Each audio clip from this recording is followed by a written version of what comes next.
दोस्तों आज की इस वीडियो के अंदर हम आप सभी के साथ में आपकी क्लास 8 पॉलिटिकल सब्जेक्ट की चैप्टर नंबर सेकंड को स्टार्ट करने वाले हैं। और इससे पहले हम डिस्कस कर चुके हैं आपके चैप्टर फर्स्ट को। और मैं आपको सजेस्ट करूंगा कि भाई आप पॉलिटी में चैप्टर सेकंड को देखने से पहले फर्स्ट को एक बार पक्का देख लेना, ताकि आपको अच्छे से बात में समझ में आ पाए कि भाई आपका सेकुलरिज्म होता है क्या है आखिरकार, और ये आपका कहाँ लाई करता है हमारे पॉलिटी के अंदर। ठीक है ना। तो इन सभी बातों के लिए आपका चैप्टर जो फर्स्ट है ना वो सबसे जरूरी हो जाता है आप सभी के लिए देखना। ठीक है। तो चलो यार अब यहाँ पे आपको बताते हैं अंडरस्टैंडिंग सेकुलरिज्म। ठीक है। तो यहाँ पे सबसे पहले बोलता है imagine yourself as a Hindu और मुस्लिम, कि भाई अब अपने आप को हिंदू समझिए या फिर मुस्लिम समझिए कुछ टाइम के लिए, living in a part of United States of America where Christian fundamentalism is very powerful. कि भाई आप अपने आप को हिंदू समझिए या फिर मुसलमान समझिए, और उसके बाद आप ये सोचिए कि जो आपका अमेरिका देश है आप उसके अंदर रहते हैं। और आपको ये बात तो पता ही होगी मेरे ख्याल से कि वहाँ पे जो आपके क्रिश्चियन धर्म के लोग हैं अमेरिका के अंदर वो सबसे ज़्यादा हमें संख्या के अंदर देखने को मिलते हैं, और आप वहाँ पे रह रहे हैं एज अ हिंदू या फिर मुस्लिम।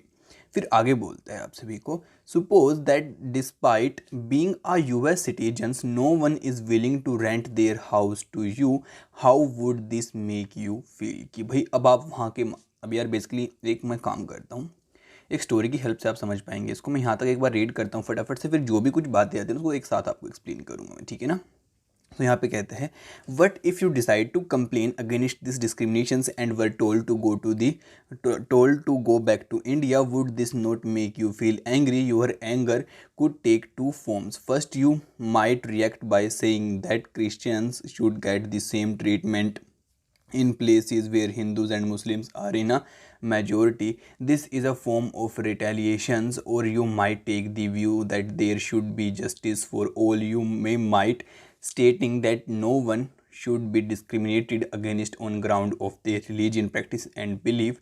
The statement rests on the assumptions that all forms of dominations related to the religion should end. This is essence of secularism. In this chapter you will read more about what this meant in the Indian context. अब यार यहाँ पे basically आप सभी को सारे part के अंदर यही बात समझाता है। चलो इसको अब आपको अच्छे से एक्सप्लेन करते हैं। ठीक है। अब यार मानो कि भाई ये हमारा देश हो गया इंडिया, ठीक है, और ये हो गया आपका अमेरिका।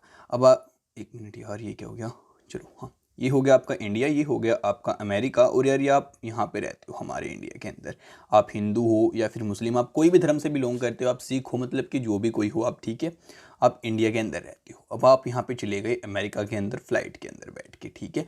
जैसे ही आप अमेरिका के अंदर पहुँचे तो आपको वहाँ पे पता है कि यहाँ पे जो क्रिश्चियन धर्म के लोग हैं वो सबसे ज़्यादा संख्या में पाए जाते हैं। हमारे धर्म की जो संख्या वहाँ पे बहुत कम देखने को मिलती है। ठीक है। तो अब आप वहाँ पे पहुँच गए। अब वहाँ पे पहुँचने के बाद आपको चाहिए कमरा रेंट के ऊपर। तो आप यहाँ पे अलग अलग किराएदार के पास गए कि भाई सर आप हमें कमरा दे दो, मतलब कि जो भी मकान मालिक होते हैं आप उनके पास गए, सर आप हमें कमरा दे दो। आप उनके देश के नहीं थे तो उन लोगों ने आपको कमरा देने से मना कर दिया। इसी के साथ जो यार उनके आपके जैसे हमारे यहाँ पे मंदिर होते हैं, वैसे जो उनके यहाँ पे चर्च वगैरह होती हैं, अब वहाँ पे जाने लगी तो वहाँ पे भी आपके ऊपर थोड़ी बहुत रोक लगा दी गई। तो यार जाहिर सी बात है आपके मन में गुस्सा आएगा कि आप सोच सकते हैं कि भाई हम भी इनसे ऐसे ही बदला लेंगे, जब ये लोग हमारे जहाँ पे हम लोग ज़्यादा संख्या में रहते हैं ना वहाँ पे आएंगे ना, हम भी इनके साथ में ऐसा ही करेंगे। या फिर आपके मन में ये बात भी आ सकती है कि भाई जो यहाँ पे ये लोग हमारी मतलब कि इतनी कदर नहीं कर रहे हैं, अपनी ज़्यादा कर रहे हैं, हम लोगों को यहाँ पे बराबर का स्थान नहीं दे रहे हैं, तो इन लोगों को वो देना चाहिए। यहाँ पे जो डिस्क्रिमिनेशन है वो बात खत्म होनी चाहिए। तो आपको गुस्सा भी आएगा इस बात को लेकर, लेकिन आप ये बात भी यहाँ पे चाहेंगे। तो ऐसा कुछ सिचुएशन आपके साथ में हो सकती है, और यही कहलाती है आपकी सेकुलरिज्म। ठीक है। बाकी यार इसके बारे में हम और भी ज़्यादा स्टडी करने वाले हैं, और हम इसको इंडिया के कंटेक्स्ट में भी स्टडी करेंगे। ठीक है। तो चलो अब आपको एक्सप्लेन करते हैं इसको यहाँ पे। सो अब यहाँ पे कहते हैं, history provides us with many examples of discrimination. कि हमें हिस्ट्री के अंदर ऐसे आपके डिस्क्रिमिनेशन के यानी कि भेदभाव के बहुत सारे एग्जाम्पल देखने को मिलते हैं। Exclusion and persecution on the ground of religions. You may have read about how Jews were persecuted in Hitler Germany and how several million peoples were killed. कि भाई जो आपके जूस लोग थे वो आपकी जर्मनी के अंदर कैसे उनको हिटलर ने उनके ऊपर अत्याचार किए थे, उसके बारे में अपन ने स्टडी कर रखा हुआ पीछे आपकी हिस्ट्री के अंदर। एंड साथ में आपके जो बहुत सारे मिलियंस लोग थे उस टाइम पे मारे गए थे, तो वहाँ पे भी आपके यहाँ पे भेदभाव हुआ था। फिर बताता है, now however the Jewish state of Israel treats it's oven Muslim and Christian and minorities quite badly. अब यहाँ पे आप सभी को कहते हैं कि भाई जहाँ पे आपके जूइश लोग आपको ज़्यादा देखने को मिलते हैं, जो कि आपकी इजराइल के मतलब कि कुछ पार्ट जहाँ पे मुस्लिम की संख्या मतलब कि जहाँ पे आपके जूस लोगों की संख्या ज़्यादा है, तो वहाँ पे जो आपके मुस्लिम लोग हैं, क्रिश्चियन लोग हैं, उनके साथ में बहुत बुरा बर्ताव वो लोग करते हैं। फिर बताता है in Saudi Arabia non Muslims are not allowed to build a temple, church etcetera. की भाई अगर बात करें हम सऊदी अरबिया की, तो वहाँ पे जो मुस्लिम धर्म को छोड़ के बाकी धर्मों के लोग हैं ना, उन लोगों को वो लोग ना तो वहाँ पे मंदिर बनाने देते हैं, ना चर्च बनाने देते हैं। फिर बताता है and NOR can they gather in a public place for prayer, और ना ही वो कभी किसी पब्लिक प्लेस के वहाँ पे खड़े होकर किसी पब्लिक प्लेस पे अपने मतलब ग्रुप बना के प्रेयर वगैरह भी नहीं गा सकते अपने भगवान के लिए, गॉड के लिए। तो ये बातें आपको यहाँ पे समझ में आ रही होंगी। तो ये सारी बातें आपकी सेकुलरिज्म से यहाँ पे रिलेट करनी है।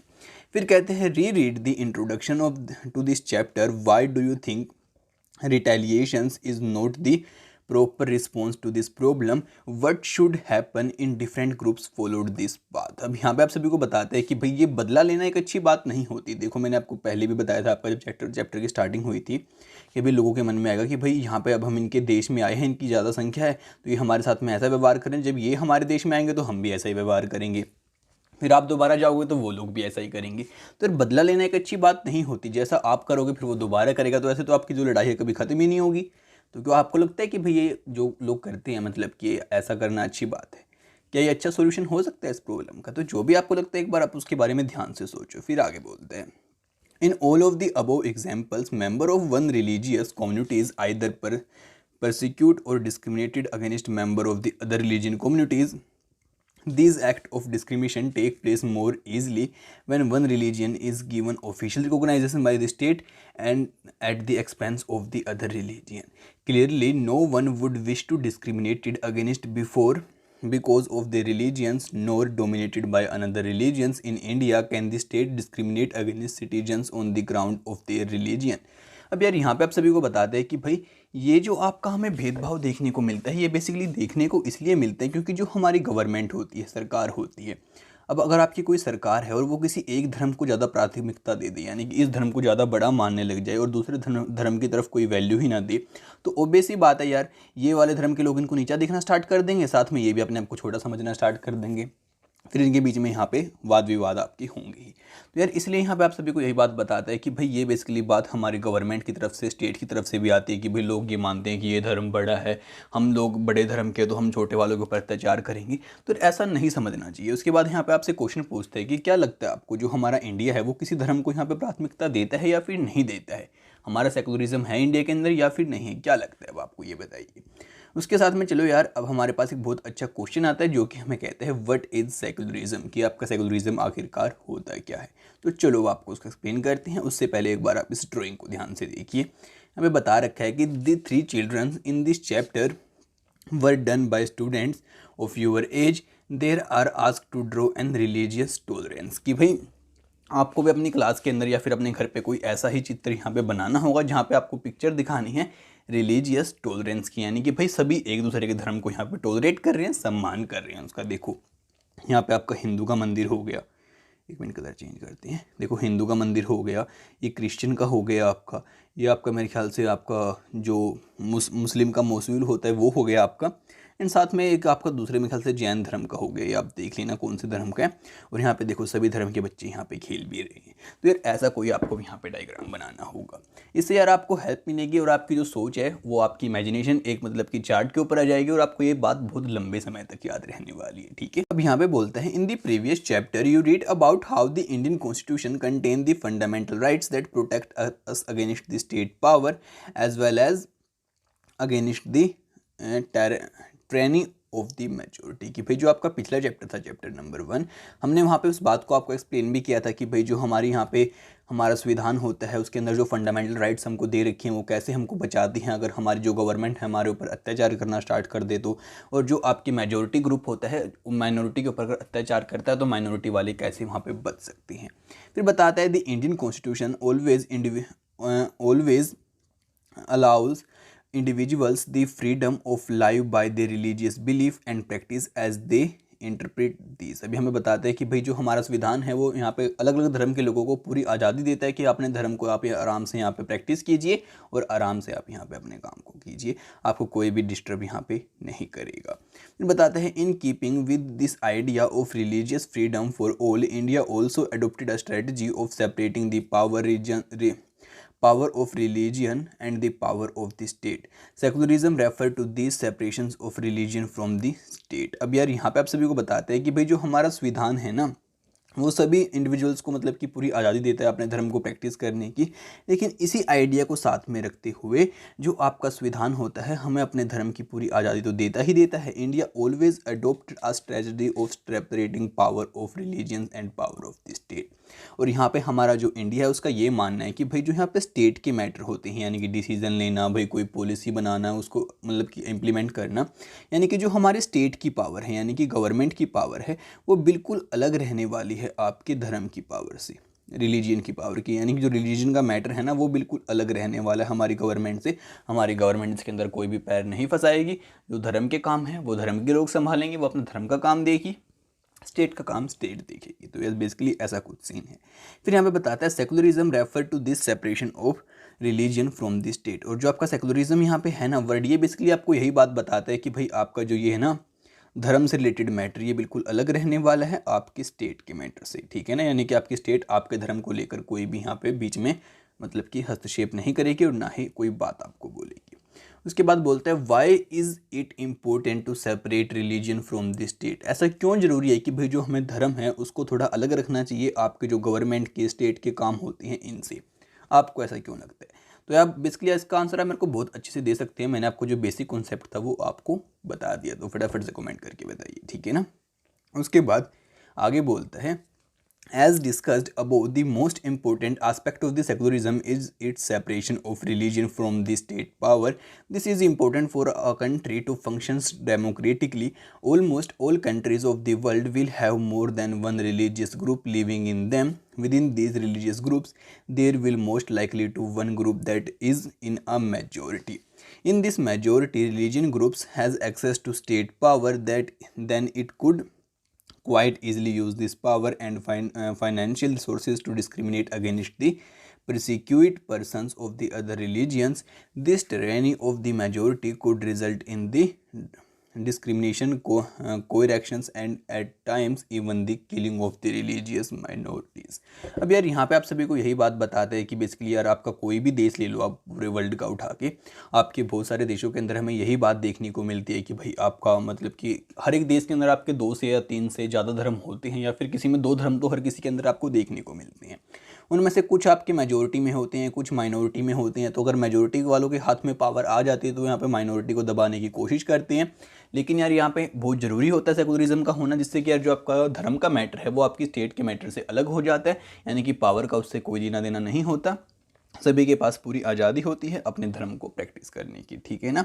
तो आपको बेसिकली यही बात यहाँ पे समझाना चाहता है। फिर आपको आगे बोलता है इसी के साथ, the majority could quite easily prevent minorities from practising their religions. Any form of dominations based on religion is in violation of the rights that a democratic society guarantees to each and every citizens irrespective of their religion. फिर यहाँ पे बताते हैं कि भाई वो बहुत सारे लोग उनको दबाने की कोशिश करते हैं, कई बार उनको मरवा भी दिया जाता है और कई बार उनको बहुत सारी राइट भी नहीं दी जाती जो कि माइनॉरिटी वाले होती है, ठीक है ना। और उनके ऊपर वो यहाँ पे डोमिनेट करने की कोशिश करते हैं मेजोरिटी वाले। फिर यहाँ पे बताता है कि जो हर एक सिटीजन को फिर अधिकार मिलना चाहिए, तो यार उनसे वो अधिकार यहाँ पे छिन जाता है। फिर कहता है therefore the training of the majority and the violation of fundamental rights that can result in one reason why it is important to separate the state and religion in a democratic society. तो यार अब आपको ये बात और भी अच्छे से समझ में आ चुकी होगी कि भाई जो आपकी डेमोक्रेटिक सोसाइटी है उसको हमें क्यों अलग रखना चाहिए आपके धर्म के मैटर से। फिर यहाँ पे आगे बोलते हैं आप सभी को, another reason that it is important to separate religion from the state is in democratic society is because we also need to protect the freedom of individuals to exist from their religions, embrace another religions or have freedom to interpret religious reaching differently. To understand this point better, let us take the practice of untouchability. अब यार यहाँ पे आप सभी को बताता है basically कि भाई जो आपका मतलब कि जो स्टेट होती है ना वो इसको बाहर रखने का उसको बहुत सारे मतलब कि उससे हमें बहुत सारे बेनिफिट होते हैं। तो यार जो इंडिविजुअल की खुद की राइट होती है, यानी कि जो राइट टू फ्रीडम है बोलने की है, वो अच्छे से उसका फ़ायदा उठा पाता है। अगर यार वहाँ पे धर्म का मैटर आ जाएगा तो भाई इस धर्म के लोगों को नहीं बोलने दिया जाएगा, इनको बोलने दिया जाएगा, तो आपका ये मैटर यहाँ पे आ जाएगा बीच में फिर। तो यार इसी के साथ जो इंडिविजुअल की राइट है फिर वो भी हैम्पर होती है। अगर आपका धर्म बाहर रखते हैं, हम सेकुलरिज्म रखते हैं, तो यार वो आपकी हैम्पर यहाँ पे नहीं होती है। तो चलो आपको इस बात को और अच्छे से समझाते हैं एक आपकी अनटचेबिलिटी का एग्जाम्पल लेकर, ठीक है। अब कहता है you might feel that you dislike this practice with in Hinduism and therefore you want to try and reform it. However, its state power were in hands of those Hindus who support untouchability. Then do you think that you would have an easy task to try and change it? Even if you were part of the dominant religious group, you might face a lot of resistance from the fellow members of your community. These members who have control of state power might say that there is only one interpretation of Hinduism and that you do not have the freedom to interpret this differently. अब यार यहाँ पे आप सभी को यही बात समझाना चाहता है। अब यार यहाँ पे आपको ये बोल रहा है कि भाई देखो यार आप आपकी अनटचेबिलिटी को ले, तो यानी कि छुआ जो आपकी छूत होती है ना उसको ले लो आप, ठीक है जी। कि हम किसी को अनटचेबल समझते हैं, अपने से छोटा समझते हैं, हम समझते हैं कि भाई ये लोग तो हमसे बहुत नीचे हैं। अब यार आप समझो कि भाई जो हमारा इंडिया है इसके अंदर मानो कि भाई सारी पावर जो है वो हिंदूज़ के हाथ में, आप ये बात मान लो, ठीक है। और उन हिंदूज़ लोगों के हाथ में सारी पावर है जो कि यार अनटचेबिलिटी को सपोर्ट करते हैं, यानी कि इसको ये नहीं बताते कि भाई ये बुरी चीज़ है, वो कहते हैं कि भाई ये तो बहुत अच्छी चीज़ है। जो ऐसा मानते हैं उनके हाथ में सारी पावर है। तो यार अब वो लोग क्या करेंगे, इस लॉ का यहाँ पे समर्थन करेंगे। जबकि यार बहुत सारे ग्रुप, यार फिर अगर मैं बताऊँ कि जो हिंदू धर्म के कुछ लोग हैं जो कि ऐसा नहीं मानते कि भाई अनटचेबिलिटी अच्छी चीज़ है, वो भी उनके खिलाफ हो जाएंगे। जो माइनॉरिटी की हैं वो भी उनके खिलाफ हो जाएंगे। तो यार ऐसा सीन हो जाएगा उनके साथ में, ठीक है ना। तो यहाँ पे बेसिकली आप सभी को जो अगर मैं बताऊँ अच्छे से तो यही बात बताना चाहता है कि भाई आपका यहाँ पे धर्म का मैटर इससे बाहर रखना बहुत ज़रूरी होता है, जिससे कि हम अगर कोई भी लॉ बनाएं, कोई भी पॉलिसी बनाएं, तो यार वो सभी धर्म को या सभी धर्म के लोगों को और जो सभी लोग हैं उनको यहाँ पे बेनिफिट दे पाए। यानी कि किसी अगर धर्म को हम प्रायोरिटी दे देंगे तो यार हम उसके अकॉर्डिंग चलने लगेगा, हमारी जो गवर्नमेंट होगी उसके अकॉर्डिंग। तो इसलिए हमें प्रायोरिटी नहीं देनी है, इसलिए हमारा इंडिया जो है हमें यहाँ पे सेकुलरिज्म देखने को मिलता है, ठीक है ना। तो बाकी यार हम ज़्यादा कॉम्प्लिकेट नहीं करते हैं, अभी बहुत कुछ बचा है तो उसको नेक्स्ट पार्ट के अंदर देखते हैं। आपका ज़्यादा बड़ा चैप्टर नहीं है, इसको आराम से कर लेंगे हम, ठीक है ना। तो आज के पार्ट को यहीं पे एंड करते हैं। तो नेक्स्ट पार्ट की वीडियो आप सभी को बहुत जल्दी देखने को मिल जाएगी। तो उसको सबसे पहले देखने के लिए चैनल को सब्सक्राइब करना बिल्कुल भी मत भूलना, साथ ही बेल नोटिफिकेशन को भी ऑल पे सेट कर लेना। एंड आपसे मिलते हैं अगली वीडियो में जल्दी ही, तब तक के लिए माय फ्रेंड्स बाय बाय।